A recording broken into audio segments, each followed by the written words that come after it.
Join in with planetary healing light work that will help us manifest World Enlightenment 2016. So let's get high and fly into new possibilities. So join Kathy every Friday night on UPRN, the Quantum Leap Let Light Unite show. A very powerful happening. You are listening to United Public Radio Network, UPRNTalkRadio.com, 107.5 New Orleans.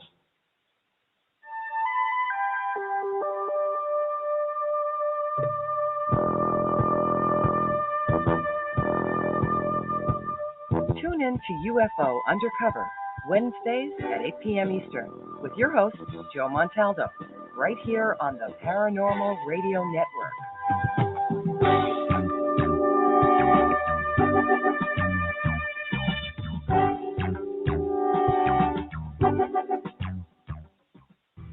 Hi, come check out Christina George's new show, Aliens, UFOs, and Beyond, Thursday night, 8 p.m.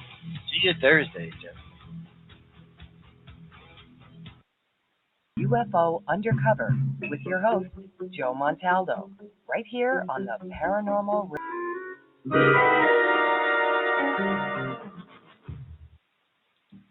Hi, I'm Joe Montaldo, and you're listening to United Public Radio.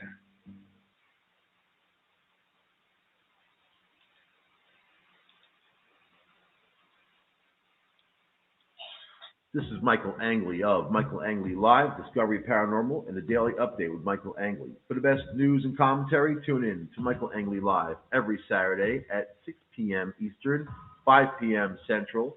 For the best paranormal talk in town, tune in to Discovery Paranormal every Tuesday night, 9 p.m. Eastern, 8 p.m. Central. And check out UPRN, United Public Radio Network, every day for the Daily Update with Michael Angley. All on United Public Radio Network, UPRNTalkRadio.com, 107.7 New Orleans. Come check out Christina George's new show, Paranormal Connections, only on United Public Radio, Monday, 8 to 10 p.m. See you Monday.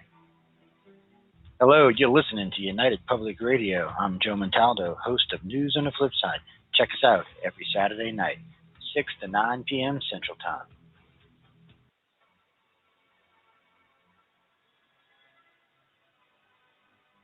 The UPRN family of shows would like to take a moment to thank our loyal listeners for tuning in to UPRNTalkRadio.com along with 107.7 FM New Orleans. Broadcasting on multiple platforms like Live 365, Ustream, and Shoutcast has made the UPRN the longest-running, highly rated, and best source of quality, unique programming that is not afraid of the status quo in alternative media. This station has a solid course of shows and hosts that refuse to get stuck in a rut or be overrun by a groupthink mentality, because station owner, host, and iCar founder Joe Montaldo knows the value of letting his talented stable of hosts grow uninhibited. In this genre, that's an accomplishment which many in alternative radio are striving for. You are listening to United Public Radio Network, UPRNTalkRadio.com, 107.5 New Orleans. I had had enough. Well, you drove out there into the middle of nowhere and had some sort of loud verbal display challenging ET in general out in the middle of nowhere? That's what I was doing. I actually had a pistol in my hand at the time. I was really ticked off. When I was having this fit, I was waving the gun in the air, okay, and I had this fit. And at this moment, I said, okay.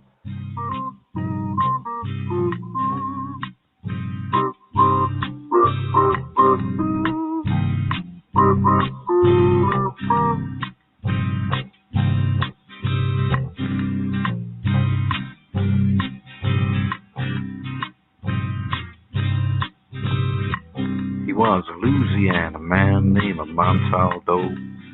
Folks around called him Six Gun Joe. Works with iCar, don't you know? Investigating UFOs.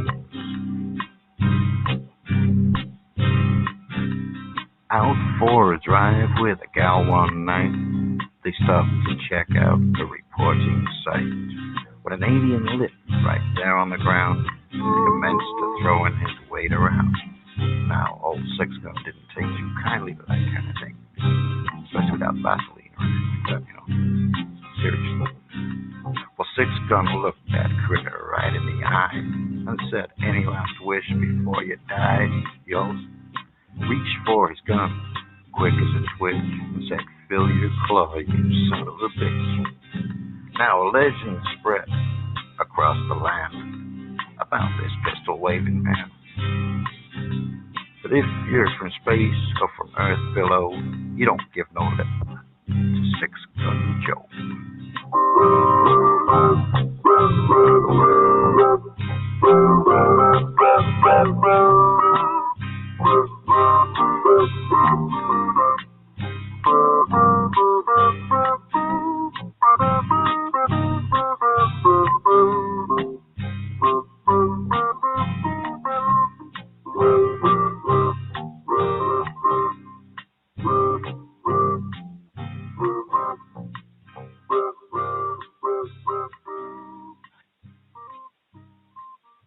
Welcome to UFO Undercover with your host, Joe Montaldo.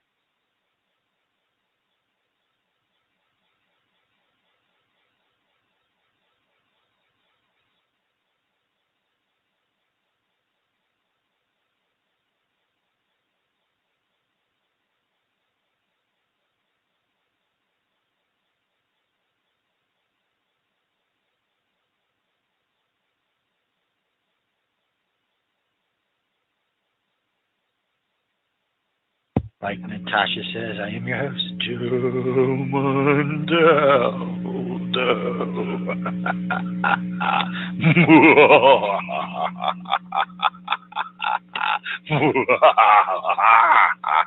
I'm coming for all of you. Welcome, everyone, to UFO Undercover. Halloween is close and coming quickly, isn't it? For all the little kitties out there, yes. Hope everyone has great Halloween plans. It is Monday, so I hope you all get out and enjoy it. And remember, after Halloween, just 7 days to the other nightmare we call an election. So be sure to have fun and enjoy. It might be your last Halloween. Tonight's show is actually going to be about alien abduction. This is something I haven't done in a long time, and I'm going to put a few of these together. This is more for our abductees and contactees that listen to this show than the general listener audience. You'll enjoy it, but it really is more for their benefit. It's like a decade in the life of a contactee, or just daily days in the life of a contactee. It's very strange because when you really look at all of this stuff, it's strange the way it plays out, how is involved, who is involved, the things that happen to different contactees, and so on and so forth. But before we do that, a couple of plugs. Just set a date for Jim Allen yesterday with his media director, and he will be appearing on Wednesday, November 16th. He'll be coming on. We'll be talking about his new book. It should be an interesting conversation. But for my political friends and my conspiracy friends, we're doing a special on November 26th on News and the Flip Side. Jim's going to come join Jim Allen and I. We're going to do the first hour is going to be about 9/11 conspiracy, since both these men are very well written in this. And the second hour is going to be about, of course, by then we'll know who the new president's going to be. And it will be about what do we think about the new president and the direction they may be heading in. Of course, that'll be almost a full month after the election. So just to let y'all know what's going on. So on the 26th, which is a Wednesday, on the 16th, which is a Wednesday, he will be joining me right here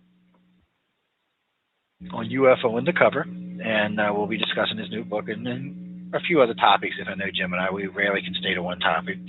And then on November 26th, he will be joining me on News and the Flip Side to discuss 9/11 and the the new president to be at that time. So if anybody starts writing to me, no, we're not going to talk about politics tonight. This is UFO Undercover, but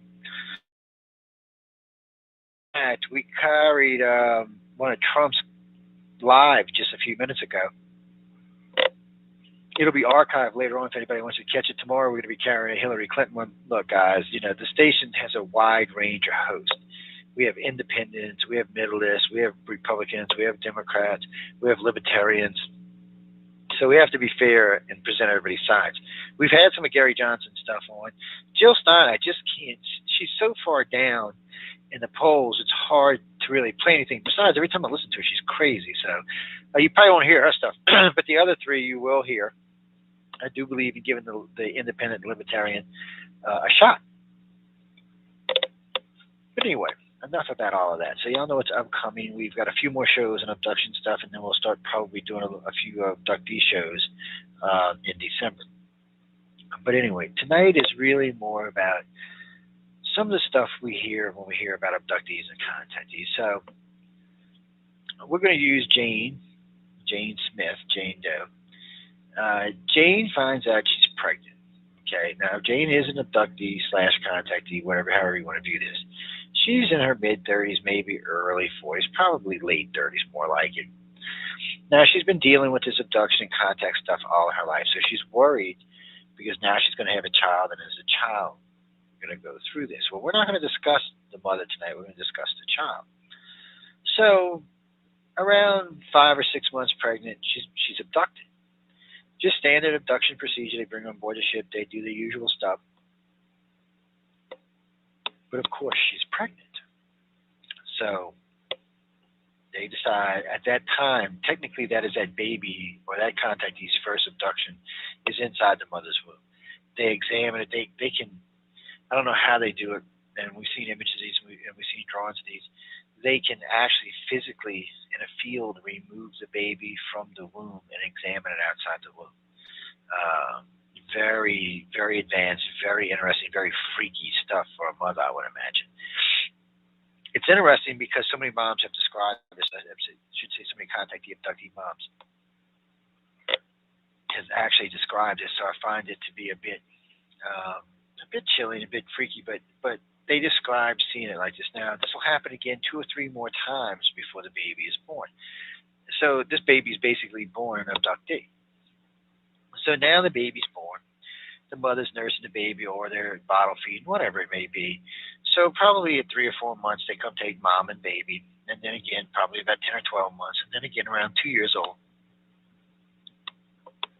And then it changes a little bit. Then they don't always take the mother. Sometimes they will just take the child, and they will bring the child and allow the child to interact with other contactee / abductee children.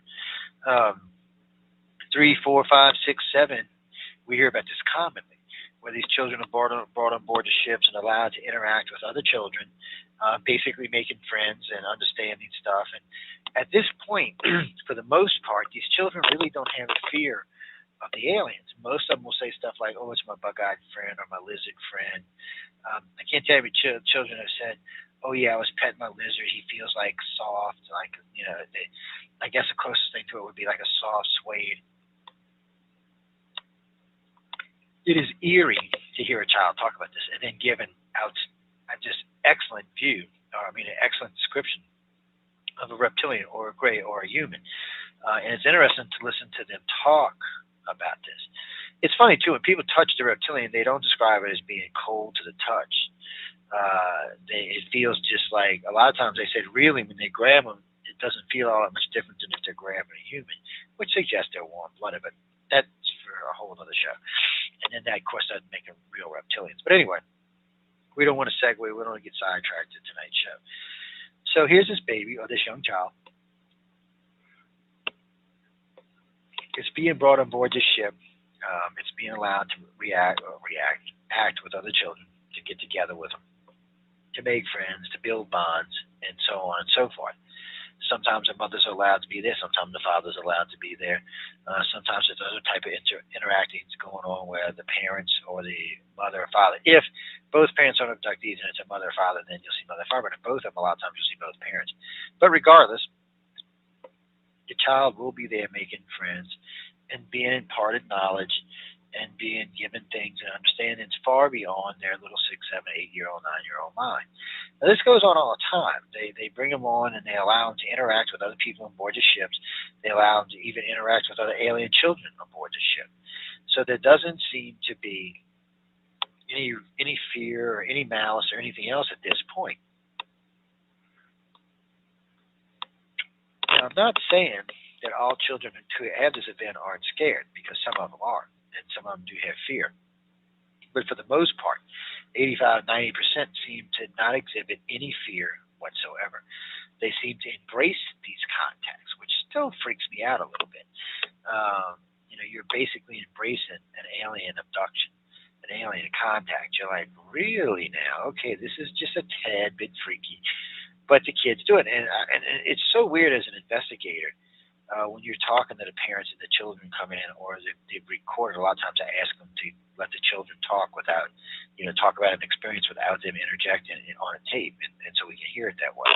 Because I always feel weird interviewing children. It's really, if you're not 18 or older, and I know, teenagers and young adults are still having these experiences, we're actually not set up for that. That's the parent's job, or the parent to get a counselor's job. It's not members of ICAR or the adults. And matter of fact, there's only two people in the organization that ever really did it, and that was November Hands and another friend of mine, and they're both school teachers. So that it's something that it's easier for them to deal with. We really, we take recordings and reports from parents about their children, and sometimes we'll even send a list of questions back, and then they'll send it back. But that's the way we do it because it's just better for everybody involved. That way, there's no funny business going on, no weirdness is going on, no one accusing anyone planning memories or anything along those lines, because there's no contact involved at that point. So anyway, these children are interacting, they're going back and forth to the ship. Like I said, a few are more scared, but for the most part, they're not. They're allowed to use the keepers, the technologies, the different technologies on the ship, to interact with certain forms of technologies on the ship. For a kid, this sounds fabulous. Now, so meanwhile, these 10 years goes by, this child's being abducted, he's being taken with his parents. Sometimes it's even around when something goes down with the parents, which may scare the child. But for the most part, the young children are usually separated from anything that we would consider to be not pleasant. So it tells you something about the aliens. Even though they're taking your child without your permission and without the child's permission, they are still trying to isolate the child from too much damage, which does show that they do at least have some concern for us, or at least for our children. I don't want to say for us so much, but maybe for our children, because that changes as time goes on. When this child starts to go through puberty, 11, 12, 13, 14 years old, wherever it starts, contact changes at that point. Usually within a year of puberty, the type of abductions change greatly. They bring them on board, and they start testing psychological abilities, physical abilities, mental capabilities, but not to the extent they do this is a progression from, say, 12 to, say, 15, 16, 17, maybe even 18. They're not what I would call as hardcore as they are when you get into your 20s. Somewhere between 18 and, say, 22, they really starts the really bad stuff. I mean, the really, really, really bad stuff. But so this is a typical day in a contactee's life. They're doing their thing every day. The kids are going to school, playing, making their grades, doing their chores. And along comes ET, and ET introduces other children, other aliens, and they seem, at least the children seem to have an easier time incorporating this. And then, of course, they hit puberty. And as they're going through puberty, the amount of abductions increase, the amount of experiments increase to such a point that by the time they're in their 20s, that they're being taken sometimes weekly, almost always monthly, but a lot of times weekly they're being taken. There are a whole wide range of breeding experiments they do, a whole wide range of psychological experiments they do. Basically, from about 18 to about 28, I don't want to say it's a living hell, because it's not completely always bad. But there are other parts in there that may be enlightening or things along those lines. But for the most part, this is when you hear talking about things like the milking machine and the orifice device. We like to call it the orifice device because this device comes out of the wall, and anywhere there's a hole, it fills it. Anywhere. Nostrils, eyeballs, ears, other places we're not going to talk about on the air, every place. It's very, very intrusive. And for someone, and plus, when the thing comes over you to hold you down on what we would call a table, you're basically immobilized. And then here comes this thing that just basically fills every hole in your body. and it does it in a very intrusive manner. Now, is there pain? For some reason, they must be the utensils, I guess, for a lack of a better way of saying it, must have a numbing agent because you don't hear a lot of screaming, even though you think you would, or a lot of jerking around, or maybe there's some kind of anesthetic involved. But you are awake and you are conscious. You're not asleep. So you physically can see a lot of what goes on until the point where it covers your eyes. But this is psychologically hard on a person. I think that's one of the reasons they don't necessarily always let you remember things like that. The milking machines are disturb boosts.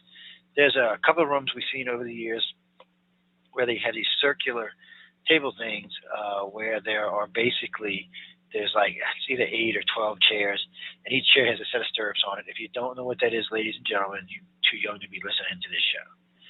Any female that's had a gynecological exam knows what I'm talking about. Any male that is probably over the age of 16 should know what I'm talking about. But they have these where they have the examinations where we hear people talk about the redheaded doctor. Sometimes there's hybrid stuff going on there. Sometimes there's other things like that. But for the most part, I don't think the aliens are breeding our children as hybrids. I think for the most part, when they take a contactee or they take the child and then they do what they do, I think it's more for the betterment of the individual down the line, and not necessarily to benefit them now. And what I mean by that, some of these may be taken later on for host bodies, but some of them also may be being adjusted for the next couple of generations of children coming out, so that those children can be adjusted more, and so on and so on and so forth. You can call it a grand experience, you can call it whatever you want, but there seems to be a lot of this going on. There are a lot of psychological experiments that goes on in these age ranges up until about 28. I mean, there are some horrific ones. They'll make you think your spouse died. They'll dissect your puppy when of course it's not actually there, but you don't know that. They do a lot of things that we would consider cruel, but they want to see how emotions react. They stimulate your pleasure centers. They stimulate your all kind of centers, actually. And they run experiments on all of these. So it's like every emotion that you have, eventually they're going to run some type of experiment on. For a human, that's not an easy thing. Whether it's good or bad, it's just not an easy thing, especially when you know there's another being watching or observing. You know, people laugh harder a lot of times when they're just sitting watching TV with nobody around. As far as sex and things like that goes, unless you're a bit ambitious, most people don't want that stuff made public. But anyway, they try a wide range of things. And when I say they stimulate pleasure centers, it's not just sexual pleasure centers. It's all pleasure centers, from taste to smell to anything that gives you a euphoric feeling. And they do this because they want to see how you act, but they also do the opposite and on the bad side. So they're basically testing your individual. Because I asked one time to a bunch of contactees, why do they keep doing this? They've been doing this 10, 20, 30, 100, 400, 500,000 years. By now they should know. But that's not actually the truth, because they're just testing the individual, not the species, mind you, but the individual, to see if they're ready for the next phase or the next step. Can they be useful to what the alien agendas may be or not? Should their contact with them be terminated until such a time that they have children or something worse? So, all of this is going on, and this is daily a lot of times. You're dealing with flashbacks of memory. You're at work doing your job. You're 26 years old. You're having memories of being strapped down to a machine and stripped naked and milking machine strapped to you, where it seems to stay for hours. And while that's going on, a lot of times they're stimulating other centers in the brain for whatever reasons that they're doing it. I mean, this is just hard for a human to deal with, and still have to do their job, raise their family, cook their dinner, drive to home, go to college, whatever it may be that they're doing. These are things that are still going on. The physical act of being taken is enough to shake most people. And once you know you've been taken, you're on board a craft, regardless of what they're doing in your craft, you're already off balance from just being taken. And a lot of times, if you're being taken where you're being pulled through walls or zipped up through craft, it's for some people might call it exhilarating. For most people, it scares the bejesus out of them. There's nothing like passing through a solid wall, right? And seeing and it's weird how people describe this, by the way, but that's also for another show. So all this is going on, and it's a turmoil in your body, your mind, your soul, and of course, going through puberty and into your mid-20s, your levels of everything are through the roof. I mean, really, your hormones are all over the place. You've got all kind of other stuff going on. And for women and for men, if the woman's pregnant when she's being taken, that adds a whole nother level of this. Even for men, knowing that their children are being taken is a whole nother level to this. So this is just daily stuff that the average abductee or contactee goes through. We ain't even got to any good stuff yet. We're just talking about from birth to 28. There are some good stuff in here, like I said, in the early years. There's a lot of good stuff, a lot of good interaction, a lot of learning, a lot of programming, a lot of downloads, a lot of being able to use the computer systems on board the ships, which are just interfaces basically through your mind. And for some reason, they say children have an easier time of doing it. And of course, the children who have done it, when they become adults and are allowed to do it again in their 30s, it's also easier for them because they've already done it. It's not all contactees get that advantage, but most do. It's not like an uncommon thing. It's mostly a common thing. It's just occasionally it doesn't work out that way. So, here you are, you're 27 years old, you've got a career, you've got a spouse, you may have a child, your spouse is not a contactee, okay? And you're just like, who can you tell? Oh, honey, last night some little gray guys came in and took me and little Peter and beamed us up to their flying saucer and performed all kind of wicked experiments on us and even sexual experiments. And what do you think they're going to say? They're going to look at you like, really, honey? Have you lost your mind? Do I need to divorce you and take the child and go far, far, far, far, far away from you? Like in the cartoon, in Shrek, far, far, far away land. But anyway. You just gotta kind of wonder how these people feel, and they really don't have anybody they can tell. Now, fortunately for a lot of people, they do find ICAR or they find me or one of the members, and they can talk to them. We're not as easy to get hold to as we used to be, and it's not that we don't want to be. We have good directors. We have our good directors, but we're really busy. We have a lot of people contacting us for a lot of. Matter of fact, I apologize every show to the people from Ancient Aliens. I still have over 2,100 pieces of email. Applications, reports, and new contactees to go through, not including whatever's on my abduction email at AT&T. I haven't even had a chance to go through that. It's just, there's a lot of material. So, now we're going to go backwards a little bit back to the children for a little bit, the 6, 7, 8, 10, 8, 9, 10-year-olds. When these children are on board ships, they do give them full access to the different computers. They're allowed to upload it because they can actually physically upload themselves. It would be like being able to upload yourself into your Sony or your Xbox. It's a very interesting thing, and children really love it. They're allowed to use the full range of the arboretums and everything else on board the craft. They're allowed to use this. They're encouraged to. They're encouraged to interact with other alien species along our lines, like the black-eyed children. Yeah, our children aren't scared of the black-eyed children. The black-eyed children aren't scared of us because on board the ship, they're allowed to interact. Something that no other researchers even talk about, or most of them don't even know because they simply haven't done enough research to know where the black-eyed people actually came from and who they're actually involved with. They're not demons. They're not demonic. They're not from the other side, and they're not dark, and they're not men in black. They're basically a race like us, a little different eye set, a little different hairstyle, a little even different forehead set, but basically us, even along the same technological level. They are abductees and contactees from another world. That's what they are. And they're allowed to interact with us as keepers, just like human keepers are allowed to interact with them. Yeah, but nobody wants to talk about that kind of stuff because it's scary. But it is Halloween, too. But anyway, these children are all in. It's not just that. They're allowed to interact with human children or children, other children from other races. Anybody who's aboard those big ships, they're allowed to interact with. And they're allowed to use technology. It's almost like they're trying to make these children, to put this in perspective, it's like the millennials with computers and gaming. To them, it's second nature. It's part of who. Come on, my son at age 1 used to sit there and play Sega Genesis with me. He had his own little controller. Of course, he didn't know what the hell he was doing because he was one. But he grew up with computers and games completely. It's what he grew up with.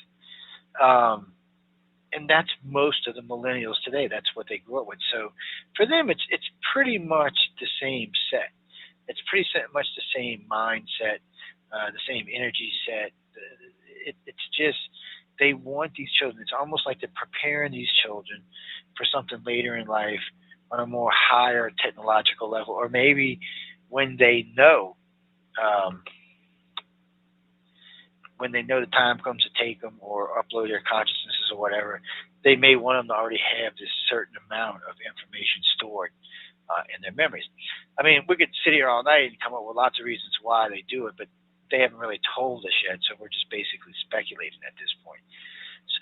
So here you have all these children allowed to interact, to be, and it's like I said earlier in the show, when I hear a child say, my gray friend or my bug-eyed friend or my lizard friend, the word friend is there.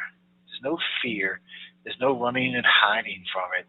It's simple curiosity, or because these aliens have been kind to them, or maybe because these children have been seeing these aliens since birth, that there is no, it's just like seeing their parents. There is no fear of them then. The aliens haven't given them any reason to fear them, and since it's a familiar face that they see on a regular basis, again, there's no reason to be fear. And the fear really doesn't start till after puberty. For the most part, around 14, 15, 16 is when you really start hearing about fear. By about 25, 26, you're hearing a lot about fear. There's a lot of just bad programs that go on.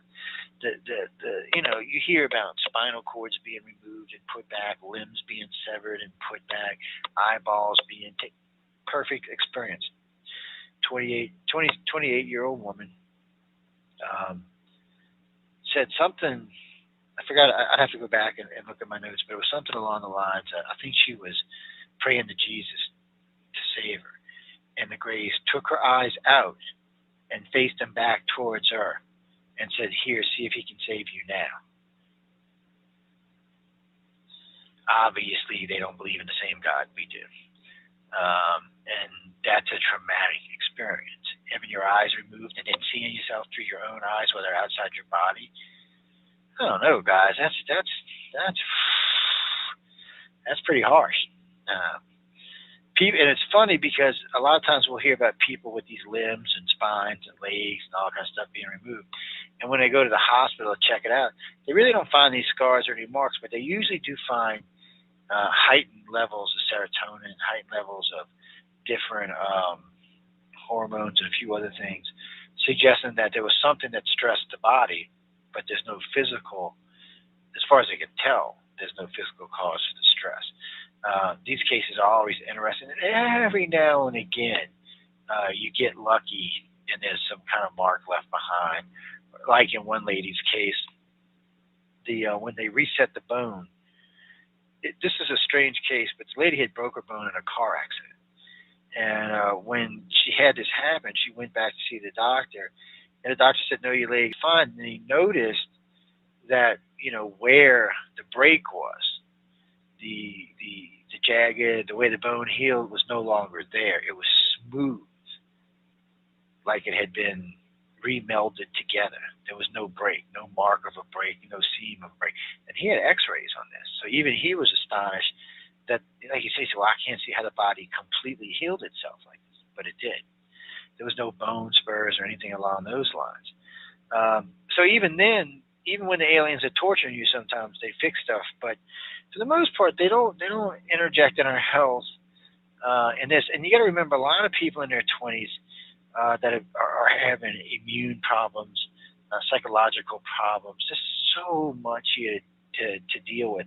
I guarantee you, half of the abductees, if they would go in, could probably get be like shell shock or ADD or ADDP, something along those lines, because this is very stressful, especially for people under the age of 34, 35. It's extremely stressful. So, you could find yourself easily on a disabled list somewhere simply for the fact of what you're going through. And if you don't have anybody to talk to, you don't have anybody to deal with it, it's just going to get worse. You've got to find, and I tell people this all the time, you don't have to come to ICAR. We want you to, and we want to talk to you. But, if you can't get us for some reason, there are other organizations out there. Just don't always believe what they're telling you. Go to them to talk. It's kind of like therapy for contactees. Or write to us, or if you can get hold of us, call us on one of the lines. I tell people all the time, you can call in to this show pretty much anytime I'm doing these type of shows. If you just want to talk, you can always call into these type of shows, 504-273-7379. I do allow for that. Usually when we're doing guests, not as much as I used to. But on these kind of shows, I don't mind as much if you're going to be talking about the same topic, or if you're going to share, or if you want to know about, how this can help you. Now, one of the things we tell these people when they're going through all of this is, first off, remember it is going to change. The contact does change in your 30s to a different style of contact once ET knows what your thresholds are. It does change. And we'll get into that on next week's show. But before all of that, they're still doing all these experiments. But remember, we consider it to be cruel. But for the most part, they don't let you remember. And what they do, so you're going through puberty, they start doing these experiments to you. You're in your 20s, they're doing more of these experiments to you. Okay? Then, as these experiments are going on, it starts to change a little bit. Sometimes they get more aggressive, more forceful. And, of course, your mind is just wallowing through this, trying to figure it out. But while they're doing that, they're doing regular uploads, regular downloads, helping to increase your knowledge across the board, not just about what they're doing, but in general, which should help you in life. One of the things we try to help contactees with is come to certain terms with this, because they are all telepathic. Oh, I shouldn't say telepathic, empathic. So, you need to know what that is and know how to control that so it doesn't affect your life, and it can be used as a tool. So, it's one of the things we talk about on a regular basis is understanding your empathic abilities, whether you're transmitting or receiving, why your moods may change for no reason. People tell me, I'm going crazy. I need to see a shrink. I say, why? Because your moods are changing back and forth. I said, when you walk into a room and you're mad, everybody in the room gets mad, or when you're happy, everybody in the room gets happy. Or when you walk into a room, somebody's sad and you get sad. I said, that's being an empath. I said, you need to distinguish what's your emotion and what's theirs, or it will drive you batshit crazy, for lack of a better way of saying it. And these are all things that contactees, abductees have to come to terms with. And this is all before the age of 30. So first, you're getting flashbacks of these aliens from your childhood that were nice and kind and helped to enlighten you and move you on and help you to understand. And then now you're having flashbacks of these sadistic bastards who are removing body parts and stressing, seeing what stress levels your mind can take, seeing what they can stimulate on different pleasure levels or different fear levels or different pain levels. So you're thinking, oh my God, they're sadistic and evil. And then you hit 30, 32, and all of that changes again, unless you flunk out. And if you flunk out, for lack of a better way, then they pretty much stop abducting you. Now, when you have children, they're going to come take your children. They're going to probably come take you when you're pregnant, because they want to see if these children can be used as well. So just because it stops for you doesn't mean it's going to stop for your children. And the rarity of abduction stopping is a little, they do stop. I mean, unless you're a useful individual to them after the age of 40, the abductions probably will stop. If you're not going to be working with them or helping, like being keepers or help on board with the children or the other type of aliens and helping to assimilate people, then they're not interested in you. They want you to be part of their agenda. It's just they want to make sure, for whatever reason, and I don't know what their reasons are, that you can handle certain psychological. I guess from their point of view, we're a very limited species. And if we're going to be an off-world species, then we have to think differently. You can't think like a human and think about living in other worlds or visiting other aliens. You can't take those preconceptions with you, those racist conceptions with you, those bigotry conceptions. You have to be more open-minded to that. And not just that, you have to be open-minded to things that you just wouldn't understand or couldn't even conceive right now. things that even with your wildest imagination, you wouldn't even believe existed. So they need to make sure your mind is open enough to do that. They also need to know that your mind under stress can handle a lot of what's going to be thrown at you for whatever it may be. No one ever said, being abducted by aliens is all roses and candy. There's a lot of bad stuff in there. I'm not saying that all contact is bad, because it's not. But I'm not saying all contact is good, because it's not. There's a big mix in it. I always love people when they come to me and they tell me, the aliens are peace, love, and light, and they're here to enlighten us and save us. First thing out of my mouth is, have you looked around at the planet lately? The planet's a shithole. Whoa, somebody needs to teach him what saving actually means. So for me, it's different. I don't believe ET is here to enlighten our species, is the way people will say it does, or to destroy our species, because they could have done either one a long time ago. Let's be honest. 10,000 years ago, 100,000 years ago, they could have easily came in and took the planet over, formed one group, one government, and started to educate those people forward. By now, we would be 10,000 years more advanced than we are today, and we would understand it fully, and we would be a 100% integrated society. But they didn't choose to do that, did they? They could have done it 5,000 years ago. They just didn't. They don't go around enlightening our world leaders. They don't go around enlightening our species.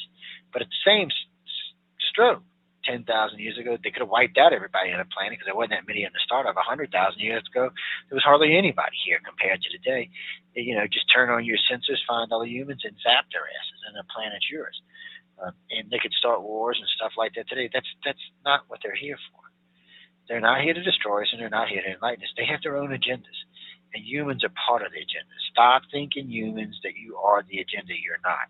You are part of a much bigger agenda that involves way more races than you realize, and way more things than you realize. Humans is a part of it. It's not about us. It's about the aliens. I know you want to make it about us because you're the one being taken and abducted, but it's not. And anytime a researcher tells you that, they are lying to you. You don't have to believe me. You just simply judge the aliens by their own actions. 1, they take your children without asking. 2, they perform a range of experiments on you without asking. Whether you're having a good experience or not, they're taking you without asking. They're coming into your home and physically removing you and taking you away. That speaks volumes about them right there. Whether they have concern for us or not, they do not consider us to be their equals. They do not consider us to be much more than the average polar bear that we would go tag in Alaska, because that's basically what they're doing. So you have to keep this in perspective and understand that they do acknowledge us, and they do think we're part of their agenda, but we're not all of it, and we're not even all the most integral pieces in it. We're just a piece in it. I know it's hard for humans to absorb that, because we always need to be the center of the universe, but we're not. And remember, we learned a long time ago that we're not the center of the universe. We're one planet amongst billions, probably trillions. And we need to start learning how to live with ourselves so we can learn how to live with our neighbors. Maybe that's one of their goals, to try to help to enlighten our species along those lines. But you don't even see that.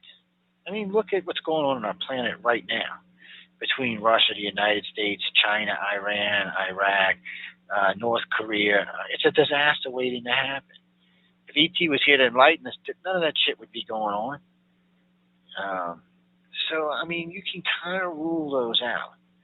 As far as a breeding program goes, they're here because they're DNA. All right. First time I heard that, I said, well, maybe that's true. And then I realized there was more than one species visiting the planet. I find it highly unlikely that all the species visiting here are here to save our DNA, to save their DNA. No, I'm just not buying that. Frankly, from what you understand about the humans, the Greys, and reptilian, they're very arrogant species. They don't think they need anybody for any type of breeding. The reptilians and humans seem to still breed the old-fashioned way. The Greys seem to do it a little differently. But they all seem to be very intelligent, very powerful, and very healthy. None of these species look like they're in any jeopardy whatsoever. And on top of that, the Greys are by far the more advanced of the two species and the most powerful of the two, both mentally, physically, and technologically. And the way you know that is anytime they're around, when a reptilian or a human's around, they give way to the Gray. because they're a very powerful race. A lot of people seem to think they serve the light beings directly, so that would make them a little bit more powerful than the rest of the races out there. But when you get to this, these three races have entered their DNA into us and are going to evolve this species. And one day, a billion years from now, 500 million years from now, 100 million years from now, the whatever our original DNA base is plus these three races will all merge into create a great species. And one day we may actually surpass our creators, but not now. Now we're just lonely little shitheads that have no idea what's going on. And if we wipe ourselves out, I don't think they're going to intervene. I think they've got enough of us already that they don't have to intervene. I think they'd like to take another billion, $1.5 billion through whatever program they're running here on when people die, but they don't have to. They've got enough. They just might have to increase breeding amongst humans. And Jeffrey, they're not being eaten like cattle. I've seen that comment. So anyway, all of this is stuff, everyone under the age of 30, information they get in their head, things that they don't understand, stuff that fragments out. You know, here you are. You're 26 years old, 25 years old. You're in college. You're sitting in your class.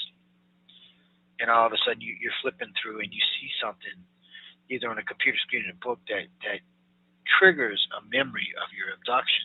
Now you're in class and you're experiencing this full emotion, full color, full everything. What do? Do you get up and walk out?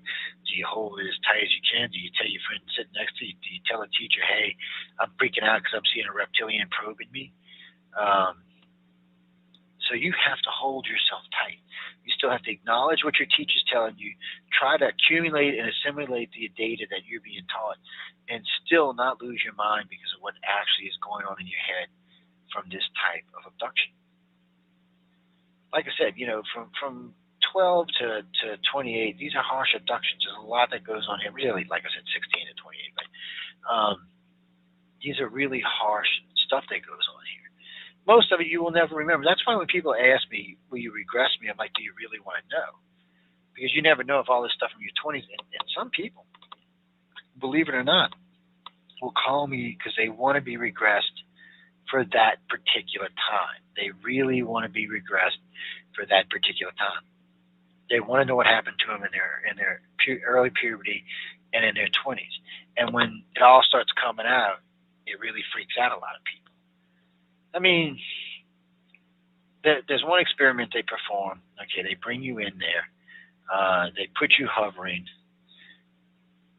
They put you hovering over this thing, and it's like the Oribus thing, because the thing comes out the wall and it plugs into your body. Now, this isn't the one that fills all the orifices. This one connects to the electrical impulses of your body, to the nervous system, and simply by a thought from the Greys, they can activate any nerve in your body. They can make things move. They can make pain. They can make pleasure. They can make you flip over. They can make your face smile even when you're not smiling. They can make you shake your head. You can shake your hands. They basically take over complete control of your body. For someone in their 20s, this has got to be a horrific experience. For anybody, I don't think it matter what age group it is. You're now being confined in a field above a floor with nothing underneath you, while some little 4-foot gray stands next to you and thinks. And the shitty part is, or the good part, depending on how you look on it, you can hear the gray's thoughts. So, or you can hear the command that's going to make you do something before it happens. It actually processes through your head.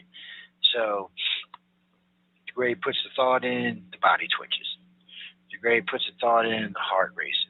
The gray puts the thought in, the headache starts. The gray puts the thought in, and you start feeling just nothing but pain from your fingertips as it works through your whole entire body till it feels like every nerve in your body's on fire. I've heard about these experiments on several occasions. None of them sound very pleasurable. None of them sound like anything any normal person would want to be associated to. But at the same time, I've had them tell you things like that they've opened doorways so that they could see other worlds and see other places, see other beings participating in these experiments. So even when they're doing this, these people in their 20s, they're still trying to educate them that this isn't about destroying humanity. This is about showing the other worlds, and whatever they're uniting together, this is part of it. And I think it's a long-term process because I think that, they take X amount of humans when they die and they load them in the host bodies. These are people probably more along in keeper lines or maybe even higher up in the ranks than that. And yes, there is higher than the keepers, but maybe it's those people that you're taking, people that showed that they can live off world, that they can be involved, that they can help with the abduction scenario, they can help with other races. They do whatever it is that the aliens are pushing them to do, whatever the agenda is that they're pushing them to do. So this is a tough thing to absorb because first off, they're torturing you, but then at the same time they're enlightening you. How do you take that? And for a lot of people, this is harsh. And for young men and young women, some of the way they stimulate the body is harsh.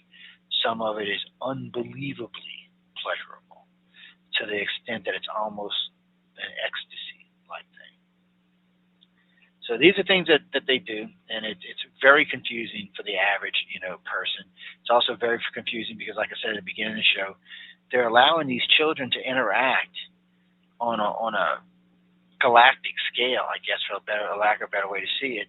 But of course, when these children mature, they start doing pretty nasty stuff. And then, of course, when they mature to the next level, that all changes and allows for that. And that is, we're going to get more in this. We're already out of time, and I still had quite a bit I wanted to go over on some of the other type of experiments that get done.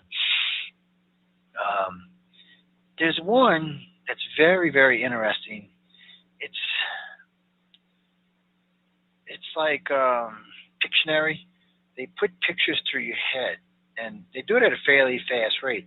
But for some reason, your mind picks out certain pictures, and when it does, they assemble those pictures and like a video in front of you, and you'd be amazed at some of what this is. Some people think this might be some type of clairvoyance they're testing. Some people think that it's pieces and bits of stuff in their life that they forgot. Some people think that it's from another life or from another reality, or maybe even from a higher level of consciousness, that they're divining these different things. Regardless, sometimes it's quite fear. Sometimes it's quite scary what they divine. Sometimes it's very enlightening, for a lack of a better word. So, but I don't want anybody to get the wrong idea, because there's a lot of what I would consider to be very harmful, both physical and mental stuff done to contactees in their 20s. And then again, like I said, it changes. And if we have time in the next show, we might add on a couple of more of these, but I really want to talk about the 30s and 40s and then the 50s and 60s, because contact changes and it evolves into different levels and to different understandings. And there are a couple of things that I'd like to talk about at 20. Dean, the milking machine. You don't know what a milking machine is? If you've ever seen cows getting milked, if you have, when they put these little fingers on the udder and it's hooked up and it sucks the milk out of the, they do that to males. And actually, there's a part they do on females sometimes too, but in this, what we're talking about right now is what they actually do to males to, of course, gather what? Yes. Anyway, we're going to get out of here now. We'll end it on that note. Sorry about that. Just dropped the keyboard, but we'll end it on that note right there, guys and girls. Remember, you are listening to UFO Undercover. I'm your host, Joe Montaldo. I hope everyone's having a great evening. Enjoy yourself. Have some fun. It is Halloween. And get out there and have some fun. I think Saturday we might just do ghostly stories of the evil Hillary and Trumpy. No, I'm just kidding, guys. I hope everybody has a great night. Thanks again for tuning in to UFO Undercover, and enjoy, people. Good night, everybody.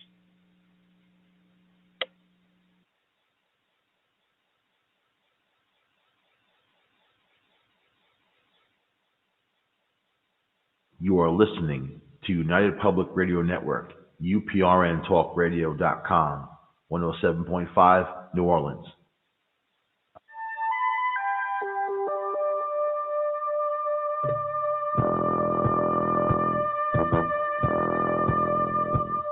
Tune in to UFO Undercover, Wednesdays at 8 p.m. Eastern, with your host, Joe Montaldo, right here on the Paranormal Radio Network.